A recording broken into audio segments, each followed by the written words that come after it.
Good morning class 8। बच्चों, हम लोग लेसन 2 पढ़ रहे थे, जो कि था हमारा भारत में अंग्रेजी राज की स्थापना। कहने का तात्पर्य क्या हुआ, किस प्रकार से जो अंग्रेज थे वो हमारे देश में आकर बस गए और उन्होंने धीरे धीरे यहाँ पे अपना साम्राज्य स्थापित करना शुरू कर दिया। इसमें हमने देखा कि अंग्रेज़ों ने अपने फ़ायदे के लिए किस प्रकार भारत को एक अपना उपनिवेश राज्य बनाया और उस पर धीरे धीरे कब्जा करते चले गए। अब जो वो उद्योग लगा रहे थे उनको और प्रोग्रेस करने के लिए, बढ़ावा देने के लिए जो अभियान चलाए गए, जो चीज़ें करी गई, उनको हम क्या बोलते हैं? औद्योगिक क्रांति कहते हैं। आइए इसके आगे पढ़ते हैं। तो बच्चों, पहले क्या था कि वो जो अंग्रेज होते थे वो क्या करते थे? कपास खरीदते थे। भारत में कपास की पैदावार होती थी, उससे क्या करते थे ये लोग? कपास खरीदते थे। तो जब भारत में कपास खरीद के फिर उसको कहाँ भेजते थे? इंग्लैंड भेज देते थे। अब इंग्लैंड भेजने के बाद उनके कारखानों में इसी कपास से क्या होता था? कपड़े बनते थे। अब कपड़े बनने के बाद फिर ये क्या करते थे? एजेंट को महंगे दाम पे कपड़ा बेच देते थे। और ये जो एजेंट होते थे ये उन कपड़ों को हम लोगों को बेच देते थे। तो चूँकि कपास तो सस्ता होता था, लेकिन जब वो इंग्लैंड की मशीनों में बन जाता था तो उसी कपड़ों को यहाँ के लोग महंगे दामों में खरीदते थे। बट हमारे जो बुनकर थे, जो हमारे भारतीय लोग थे, जो चरखे से बनाते थे कपड़े, उनको मेहनत भी ज़्यादा करनी पड़ती थी और उनमें लागत भी क्या होती थी? अधिक आती थी। तो क्या कहते हैं, भारतीय बुनकर विदेशी कारखानों का मुकाबला क्यों नहीं कर पाए? क्योंकि कारखानों में जो कपड़ा आता था वो जल्दी बनता था और उसकी लागत भी कम आती थी। जबकि जो भारतीय बुनकर थे उनको हाथ से कपड़ा बनाने में, सूत काटने में, उसको कपड़ा बनाने में काफ़ी समय लगता था और उसके कपड़े की जो बिक्री होती थी काफ़ी कम होती थी। क्यों? क्योंकि मशीनों से जो बने बच्चों कपड़े होते थे उनमें जो फिनिशिंग होती थी या बहुत उसमें स्टाइलिश कपड़े होते थे, और जो हाथ से बने कपड़े होते थे वो उतने अच्छे नहीं होते थे और उनमें क्या थी, उनका दाम भी जो था वो और दामों की अपेक्षा क्या होता था? कम होता था। इसलिए धीरे धीरे क्या हो गया कि जब कम दाम में चीज़ें बिकने लगी तो जो भारतीय ड्रेसेस बनाते थे तो उनको उनकी लागत ही खाली मिल पाती। तो धीरे धीरे क्या हो गया कि जो भारतीय बुनकर थे उनकी जो दशा थी वो खराब होती चली गई थी। ईस्ट इंडिया कंपनी नील, कॉफ़ी, चाय के बागान भारत में लगाती थी। ईस्ट इंडिया कंपनी क्या करती थी कि जो भारत के क्षेत्रों में क्या लगाती थी? नील की खेती करती थी, कॉफ़ी की, चाय की और लगाती। अब इन फसलों को क्या करती थी? सस्ते दामों में खरीद कर जहाज़ों से कहाँ ले जाती थी? इंग्लैंड। पानी के रास्ते से जहाज़ होते थे उसमें रख कर इंग्लैंड ले आती थी और वहाँ के कारखानों में भेजती थी।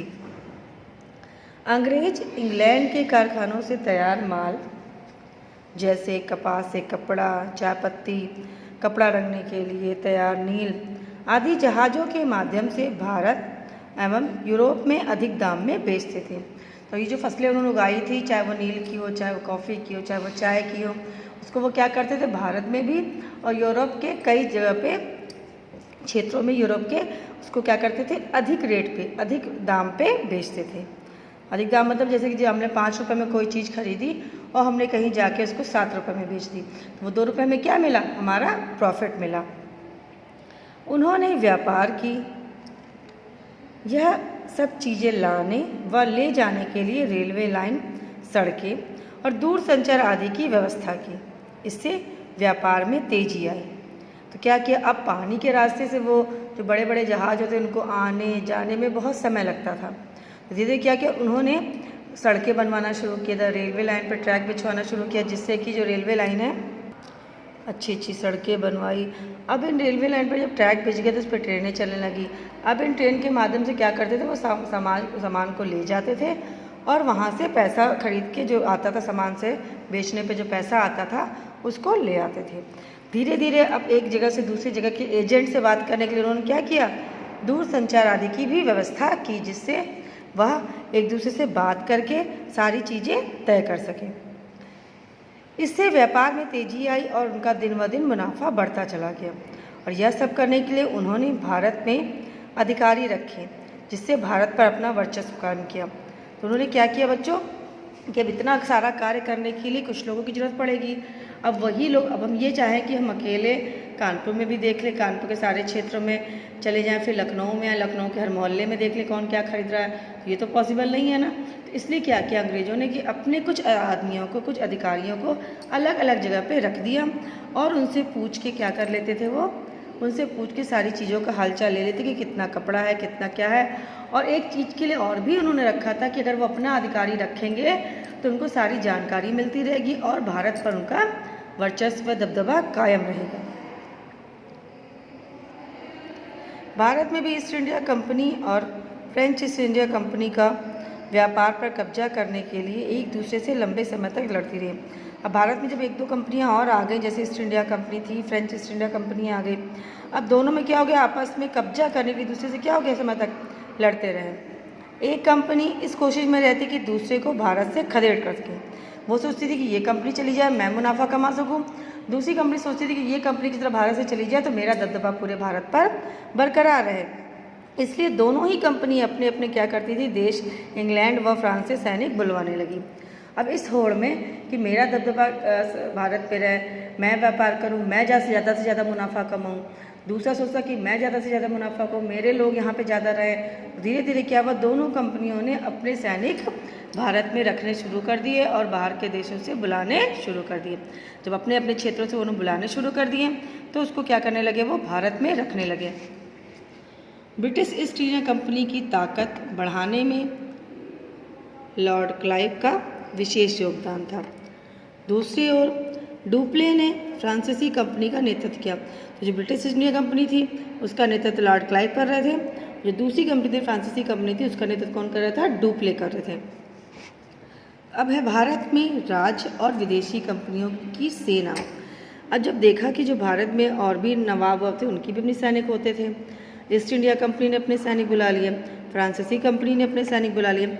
अब इन सैनिकों को रहने के लिए, खाने के लिए, पीने के लिए व्यवस्था करनी पड़ती थी। इधर ये कंपनियां अपने सैनिक बुला रही थी और उस तरफ भारत में जो छोटे छोटे नवाब होते थे वो क्या करते थे, दूसरे राज्य पे कब्जा करने के लिए अंग्रेजी सैनिकों के साथ मिल जाते थे। मतलब अंग्रेजों के साथ मिल जाते थे। अंग्रेज क्या करते थे, उनको उस राज्य को उनका लोभ देते थे कि हम आपकी मदद करेंगे, और मदद करके वो क्या करते थे, दूसरे राज्य पर आपका तो आप मेरे सैनिकों के लिए सारी व्यवस्था कर दीजिए, उनके रहने की, खाने की, पीने की व्यवस्था कर दीजिए। तो भारत के राजा और नवाब अपना अपना राज्य बढ़ाने में और एक दूसरे पर हमला करने में लगे रहते थे। इनमें उत्तराधिकार संबंधी युद्ध भी होते थे और वे इन विदेशी कंपनियों की सहायता लेने में भी नहीं हिचकते थे। जैसा कि हम बता रहे थे कि जो नवाब होते थे बच्चों, वो क्या करते थे कि उत्तराधिकार संबंधी युद्ध मतलब कि मेरे बाद मेरा ही बेटा यहाँ पे राज्य करेगा, उसके बाद उसका ही बेटा राज्य करेगा। इस संबंधी में क्या करते थे, वो झगड़ा करते थे। और जब झगड़ा करते थे कि मेरा यहाँ पे अधिकार है, तो वो उनकी किसकी हेल्प ले लेते थे, विदेशियों की, अंग्रेजों की हेल्प लेते थे।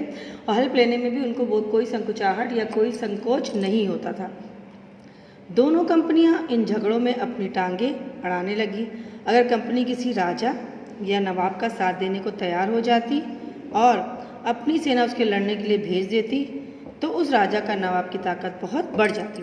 अब ये जो दोनों कंपनियां थी वो ये समझ गए कि यहाँ के जो राजा है, नवाब है, वो सिर्फ उत्तराधिकार के चक्कर में या राज्य पे कब्जा करने के चक्कर में हमारी बातें मान लेंगे। तो ये दोनों कंपनियां क्या करती थी, उन राजाओं का साथ देने लग जाती थी जो राजा युद्ध के लिए जाते थे।